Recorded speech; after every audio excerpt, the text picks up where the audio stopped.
this magic moment, so different and so new, was like any other, until I met you, and then it happened. So, welcome to This Magic Moment. I'm your host of the show. This will be our final installment. My name is John Forward. Today I'm going to be finally getting around to Harry Potter and the Deathly Hallows, Part 2, the last movie in the series, picking up from a cliffhanger at the end of Deathly Hallows Part 1. This is the only movie that was split into two of all the books, and anyway, final part. It's been about a month since I did the last one. We'll say it was to build anticipation, and I guess that's true to some extent. It was at least a year that people had to wait in between watching these last two movies. So build up a little anticipation. Reality is I've just been busy, been working more. The Fantasia Film Festival that's normally in Montreal over the summer was online this year, so a couple of weeks I was watching a lot of those movies. But anyway, we're back to Deathly Hallows, and we pick up right where we left off in the Deathly Hallows Part 1. The final scene is replayed here. We've got Voldemort digging up Dumbledore's corpse and getting the Elder Wand, which is one of the three titular Deathly Hallows, the other two being the Resurrection Stone and the Invisibility Cloak. So that's our first scene, and then we cut to Warner Brothers logo and a bit of the cold open. The opening of the movie seems like a Dark Souls video game intro, which I'm a fan of. It's very dark and gray, and you've got kind of a chorus singing and like orchestral music, and there's armies forming, and Snape's kind of insidiously looking over the formation of armies, and we pretty early on to establish the tone, we're reminded that Dobby, the little elf or dwarf or whatever he's called, he's still dead. We see his grave. Seems like an odd thing to include. I don't know if Dobby was a fan favorite character. I remember not liking him at all in whatever the first movie that he appeared in. Deathly Hallows Part 1, he was a bit better, so but I don't know, seems like I would think that Harry would be more upset about his owl that died in the last movie, but we don't get a mention of Hedwig, I think his name was.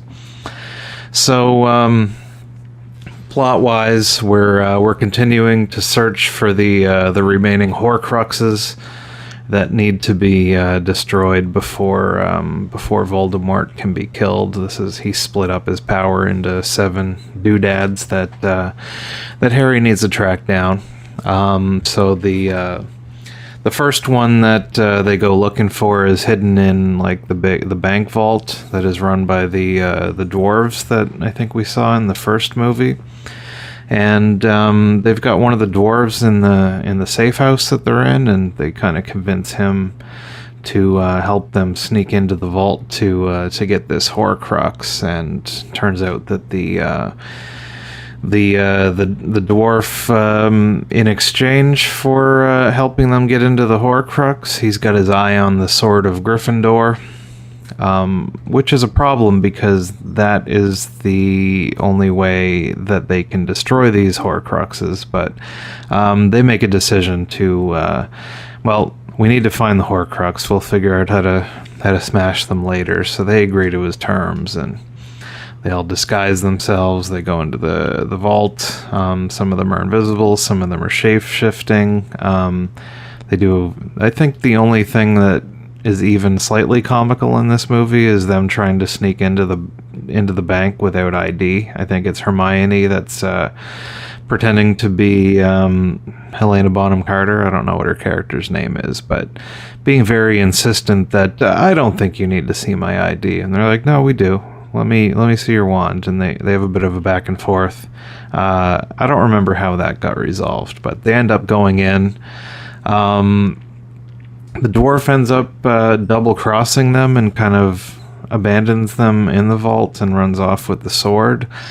If he was going to double cross them anyway, I'm not entirely sure why he didn't just steal the sword that he seemed to be, like when they were in the safe house before. It seems like he was just hanging out in a bedroom staring at the sword that's leaning against the wall. He probably could have just stole it without going through all this fuss of sneaking them into the vault and then leaving them down there.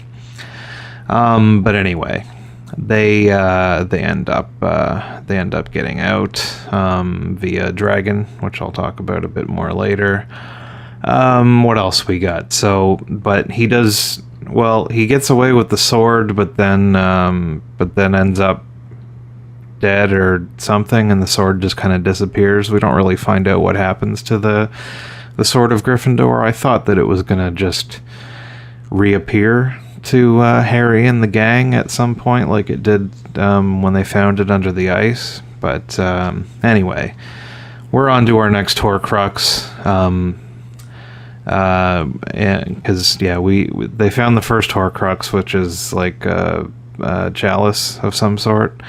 The other one, Harry keeps getting visions of, like, video game hints of where you can find the next Horcrux. And they know the next one is in Hogwarts. It has something to do with Ravenclaw.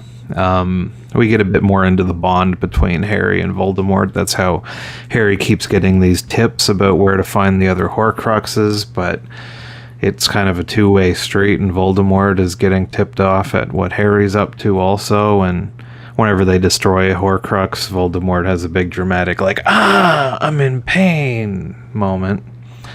So the next one's in Hogwarts. Harry sneaks in there, but Voldemort knows that he's there because of the connection, and everybody's battening. I don't know what the word is. They're shoring up Hogwarts, ready for an attack. They sneak in, and before actually attacking, Voldemort kind of puts a hit out on Harry. He just kind of telepathically communicates with all the kids and just tells them, like, give up Harry and you'll all be safe. And turns out only the Slytherin kids are on board with that. Everybody else is on Team Harry, but it doesn't work. Voldemort attacks, and there's kind of a big fight scene I'll talk about. We go find the Ravenclaw Horcrux. Luna gives him a tip that he needs to talk to a ghost because no living person has ever seen it before. I was getting excited because I thought we were going to get to see the pervy toilet ghost. I forget what her name is, but it was a different one. It was some Ravenclaw lady who was reluctant, but anyway. And, there's a whole thing. Voldemort's wand cracks when he fires the big blast to take down the shields at Hogwarts, and that kind of establishes that wands choose the wizard, and that Voldemort's not the true bonded wizard with the Elder Wand that he took off Dumbledore. And anyway, we find out Voldemort's snake is the final Horcrux that needs to be killed, and you know how this is going to go. Eventually all the Horcruxes are going to get smashed, and Voldemort will vanquish. The fun is in the journey, though. There was some fun stuff in this movie. The getting into the vault, they had a guard dragon, and the dwarfs kind of shook like a cowbell, kind of something that apparently causes the dragon pain. That's the only way to kind of sneak by it. Everybody seems to be horrified about the dragon abuse, but the dwarves seem to relish in it. And they go into the vault and they get double crossed. There's a pretty cool scene of them escaping the vault via the dragon. And what else do we get? So the dragon flies them out. The eventual siege on Hogwarts is pretty cool. There's lots of battles and explosions and fighting and stuff. It all, there isn't like one scene that's a siege. It's kind of happening in the background a lot, and there's a couple of big events that are given more attention. One of the things that happens is Neville, who's a character that has grown on me throughout the series. He ends up, they as part of their plan to defend Hogwarts, they make use of the other kid. I think his name is Seamus, who's always like having stuff blow up in his face in the previous movies. So he's the demolition expert, and Neville leads the bad guys down some bridge that get blown up, and they are all presumably dead. But that was a pretty cool scene. We don't get much for new characters since this is the final outing. We do get Dumbledore's brother, who is just filling in for Dumbledore. Basically, he doesn't do a whole lot. They kind of retcon that he's been helping them all along. He's the one that sent Dobby to help them out, but he is kind of a negative Nelly, and seems to be trying to convince them to just give up on the whole thing. And then I don't know, he doesn't have a whole lot to do. Previous movies, I try to cover the flying aspect. I was glad to see that there was not the typical scene of just magical flying around and everybody smiling and having a good time. There was some a couple of things like them flying out of the vaults on the dragon, but that wasn't like a fun thing. That was like oh my gosh, we're gonna almost die. But anyway, they escaped. That was good. The wacky roller coaster ride that they had on the way to the vault was, I guess, the closest thing, but didn't rub me the wrong way for some reason. That was a fun scene. Voldemort and Harry get into a tussle at one point, and they kind of fly around as black smoke. But again, it's not the smiling at each other and be like, "Isn't this wonderful?" type thing that always annoyed me. No Quidditch in this movie. Harry's still got his little Quidditch ball that Dumbledore left for him in the last one that he needs to kiss to open, and it's got the resurrection stone inside of it, which I don't know if that was previously established or not, but it seems like a pretty big shortcut that they were taking. Old characters, like I said, Neville was doing pretty cool in this movie. He when we talk about the ending, we'll get into that more later. McGonagall,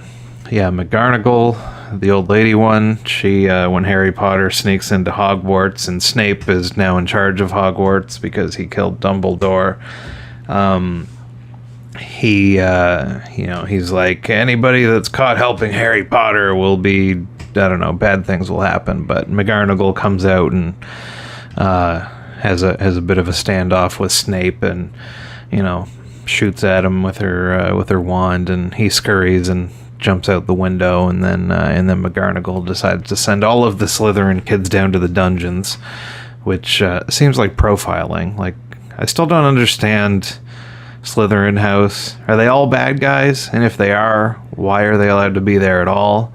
But if they're not all bad guys, why are we sending them all to the dungeon just because that one girl was like, let's give up Harry Potter? She seemed to be the only one. But anyway, McGonagall gets one.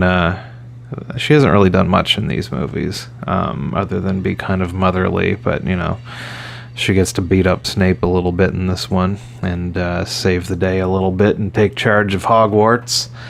Malfoy, the little Aryan boy, he's back. I still don't really understand. Like, I don't know if he's if he was redeemed in this movie or if he is a true bad guy, but he's just kind of a wuss. I'm not really sure. Malfoy and his bully friends attack Harry and Hermione and Ron in the library with some big crazy fire spells that they don't seem to be able to control, and burns the whole thing down. And rather than leave little Malfoy in there to be burned alive, Harry ends up saving him. And then, like, later on, there's a scene where, you know, spoiler, everybody thinks that Harry Potter is dead, and Voldemort's like, come over to be on my team, and nobody steps up. But Malfoy Jr., kind of his mommy, tells him to come over, and he does. Voldemort gives him kind of a weird hug. Malfoy Sr. is still in this movie. He's kind of a jerk. I thought that he was in jail or something previously, because they found out that he was a bad guy. He's looking kind of scruffy. He looked kind of regal when they first introduced him, but he seems pretty worse for wear, and just seems to be kind of Voldemort's bitch in this movie. Snape is back. Another character I like, but I don't fully understand. Voldemort unceremoniously murders Snape just because there's a whole thing about Voldemort's not the true owner of the Elder Wand. He thinks that it's bonded to Snape because he's the one that killed Dumbledore. So Voldemort thinks that if he kills Snape, then he gets to take over the wand or something. Harry stumbles upon dying Snape, and we get some Snape backstory because Snape cries some magical tears into a vial and gives it to Harry, and then Harry pours it into Dumbledore's memory machine, and we get some flashbacks of Snape, who was always a creep, lived in a tree stump, seemed to have a romantic thing going on with Harry's mom. I thought briefly that we were going to find out that Snape is Harry's real dad. I don't really understand what was happening there. We get a flashback of Dumbledore telling Snape that he needs to kill him, and so, like, Snape, I guess, was a good guy all along. It's not terribly clear what the whole plan was. They kind of make Dumbledore out to be kind of a monster in this too, and Snape is just horrified that Harry is going to be sacrificed at some point to kill Voldemort. Oh, by the way, I don't know if I mentioned that or not, but it turns out Harry Potter is one of the horcruxes also. I still don't completely... This movie never really explains... Voldemort gave part of his power to Harry by accident on that fateful night many years ago. I still don't completely understand the backstory there, but anyway, Snape has a line chastising Dumbledore for his treatment of Harry Potter and saying that he's raising him like a pig to the slaughter. And werewolf guy from previous movie, he's kicking around. He doesn't do a whole lot except for just die and become part of Harry's ghost squad with his parents, and I don't know if there's anybody else in the ghost squad. The ghost squad doesn't seem to... They set it up like they're going to help out somehow, and I don't think they did, unless I wasn't paying attention. I don't know.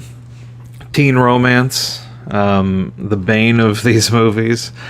It's there a little bit, but it's skipped over. Ron and Hermione end up going on a side quest because now that they've lost the Sword of Gryffindor, they need a basilisk tooth to break a horcrux. So they have a bit of a side quest where they go and steal a basilisk tooth and smash the chalice thing that they got out of the vault, and then they have a quick makeout.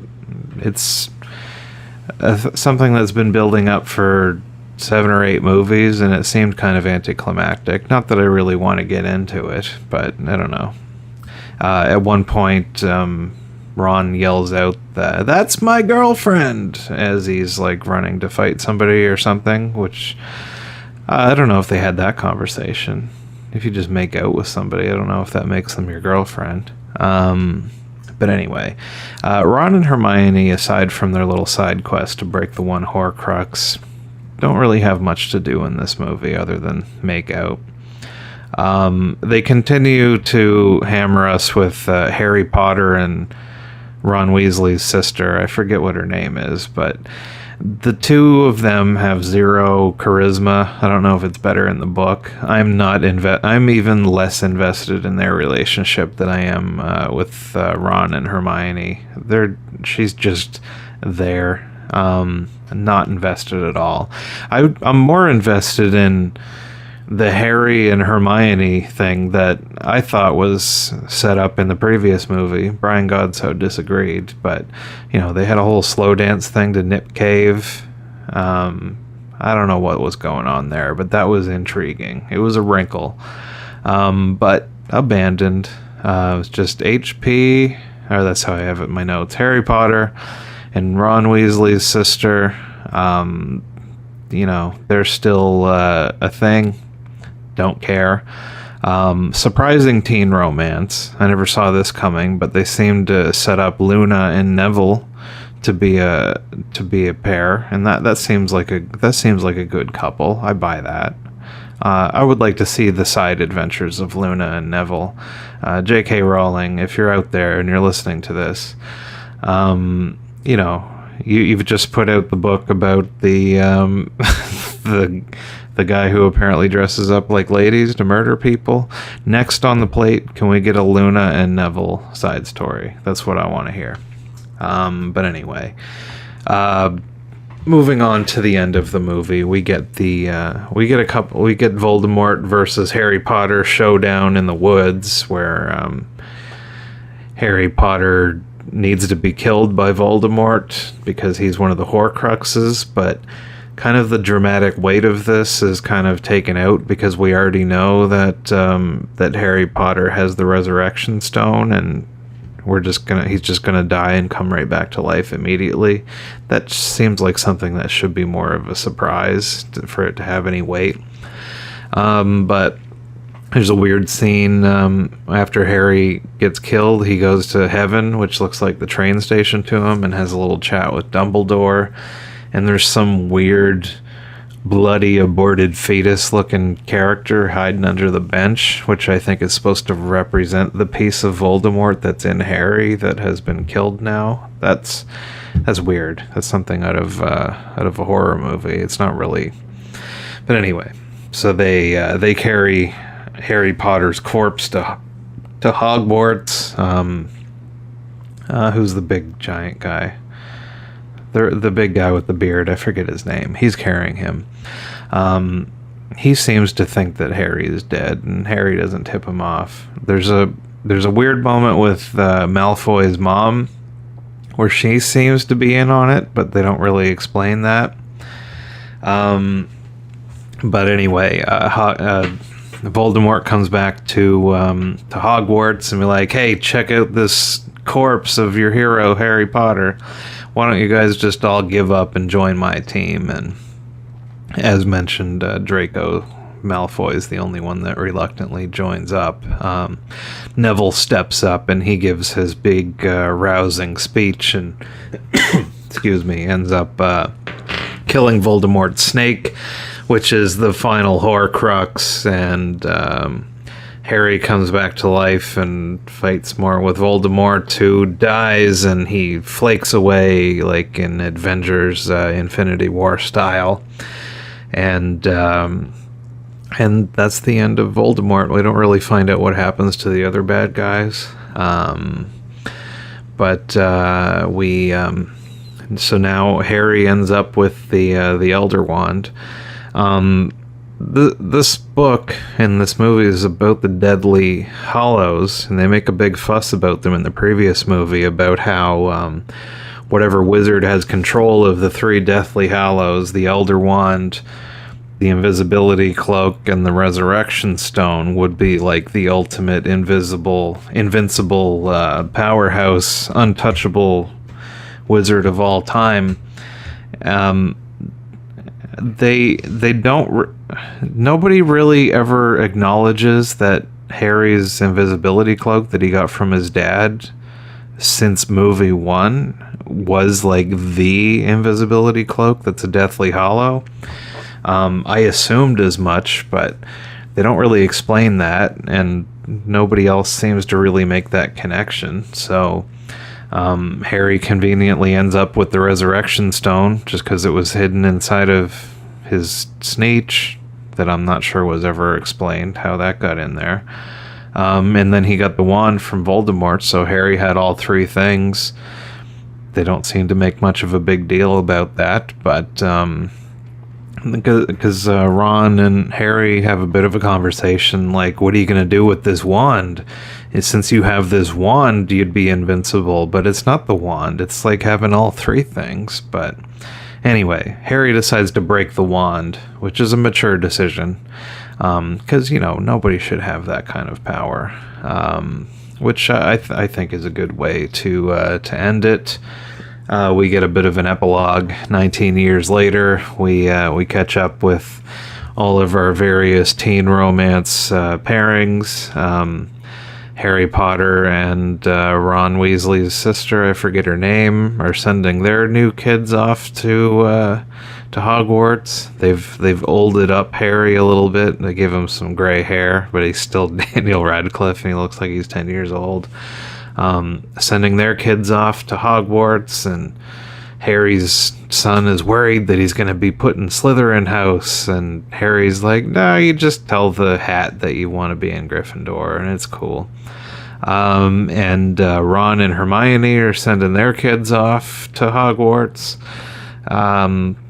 Anyway, there's not much there. It's a fine epilogue. But we are left with some loose threads, as mentioned, the invisibility cloak in particular, but the Deathly Hallows thing, considering it's the name of the movie, not really a big deal. Don't know what happened. My favorite people in these movies were Harry's horrible aunt and uncle and cousin. Always a source of comedy in these movies. Not all of them, though, but we have no idea what happens to them. They aren't in this. I was looking at my notes for the previous movie, and they made kind of a big deal about Rita Skeeter's propaganda campaign in the press. Not really an issue here. I don't really... in the last movie, like, the bad guys after Dumbledore has died seem to have, like, taken over political power, but we don't really get much of a sense of the overall world. Like, there was straight up, like, the bad guys were murdering muggles in the previous movie, but this one's pretty self-contained. Everything seems to happen at Hogwarts and, like, or just whatever location Harry Potter and Dumbledore. We don't really get a sense of what's going on in the world. And the ending doesn't really... I was expecting Harry Potter to kind of become the new Dumbledore and be in charge of Hogwarts, but he's just sending his kids off, so I don't really know what happened to anybody other than some of them had kids that are going to Hogwarts, which is not really a very satisfying bow to tie on. Like, Harry Potter is still a kid and he killed Voldemort, and you'd think, what did he do for the rest of his life? I kind of want to know. As mentioned before, what's going on with Neville and Luna? We don't see their kids going to Hogwarts. But yeah, if we're going to flash forward 19 years, I want to know more than just they had babies. But that's it. The movie had some ups and downs, or the series, I mean. This one was pretty good. This one had it was a scant 2 hours and 10 minutes. We're not bogged down by a lot of detours. It moves at a pretty good clip, and there's lots of good action in this movie. There isn't really any a whole lot of time spent on the teen romance, which is the worst part of some of these movies. But yeah, lots of stuff happens. There's not a lot of setup for anything because, you know, this is the big finale. We need to pay everything off. So this might be my favorite one, but I don't know. My memory, The Order of Phoenix, I think I remember enjoying on a more visceral level as we went. So those are my top two. But this is a silly fantasy movie for children, and I did enjoy watching the series. I've put many hours into this. I hope some of you have enjoyed listening to me ramble about them. Now that we've completed the series, you can binge listen to this. But yeah, I like it. I'm not compelled to go back and read the books. That's a lot of pages. Although I feel like there would be some value to it because it's probably going to answer a lot of the questions that I have, flesh out a lot of the stuff. I'm curious to know, you know, you can't put everything in the movies, so decisions were made as to which stuff to cut. And I think that's where the biggest disconnect is. I'm a nearly 38-year-old man, so the priorities for what was going to be cut and what was going to be included were not necessarily geared towards me. I'm not really the target demographic for this. I'm not the target demo for the books either. But, you know, it's a lot easier to justify watching 2 to 2.5 hour long movies than it is to read 900 page books or some craziness. They're probably pretty breezy reads, but I am a little bit curious about, you know, there was some stuff that I liked from this series that was kind of given shortchanged, that's probably been fleshed out. I still have no idea what the difference is between like Slytherin House. I know those are the jerks. Gryffindors are kind of the heroes, but I don't really know what a Hufflepuff and a Ravenclaw person is. I'll have to take some online quizzes. That stuff's probably more fleshed out in the books, and you know, some of the characters that didn't really get their time to shine. I don't know. As curious as I am, I cannot see a universe in which I'm going to read all of those books. That seems insane to me. As far as continuing this series, I think the Fantastic Beasts or something is in the Harry Potter universe. Somebody had suggested that maybe I could get into that. Maybe I'll do another podcast about Fantastic Beasts, but I don't know. Will I do another series of movies? I don't know. But yeah, like I said, this has some ups and downs. There's some of the movies were straight up terrible. Some of them were great, and a lot of them were in between. But that can be said with anything that has like 8 movies. I would say I think I've never been a huge Lord of the Rings guy. I've seen the 3 first movies probably once each, maybe twice. I still haven't watched the Hobbit movies. I don't know if I ever will. Maybe that's another series. This series as a whole, I think I might like it better than Lord of the Rings.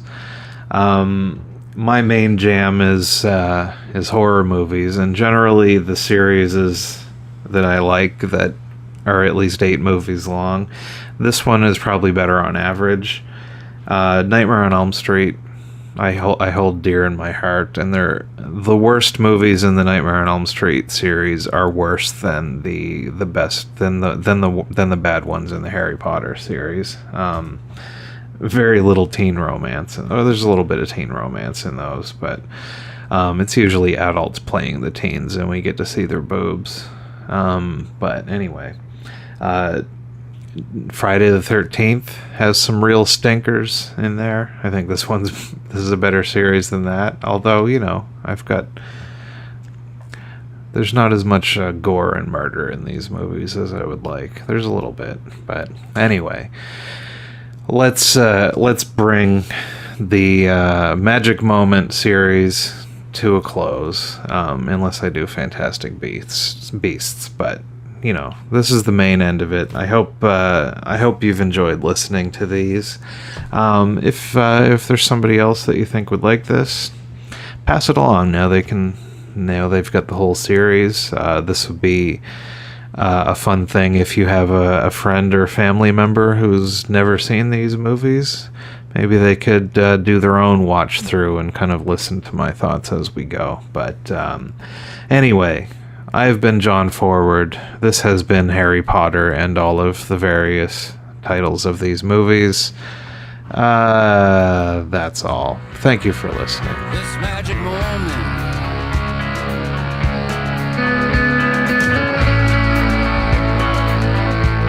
Sweeter than wine, softer than a summer's night.